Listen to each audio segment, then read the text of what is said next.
Weit oben auf einem Berg, wo die Hasen und die Füchse an Gute Nacht sagen, hat eine junge Hex gewohnt. Sie hat Tilda Tusnelda geheissen. Aber die Hexengroßmutter hat ihr nur Tilitrolla gesagt. Tilitrolla hat die ganze Zeit nur Dummheiten im Kopf gehabt. Ja, sie war halt noch nicht einmal 100 Jahre alt gewesen. Und das ist für eine Hexe noch schülerjung. Da kommt sie erst gerade in den Kindergarten, wenn die Hexen einen Kindergarten hätten. Ihre Nase war gross, aber doch nicht so gross wie bei anderen Hexen. Und wenn sie nicht so zottelige Haare hatte, so lange ausgefranste Röcke und giftgrüne Kittel, hat sie eigentlich wie ein gewöhnliches Netzmädchen ausgesehen.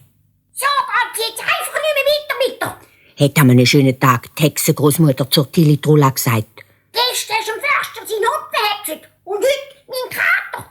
Jetzt bellen der Kater und der Hund mauzet. So wird doch nie eine echte Hexe aus dir.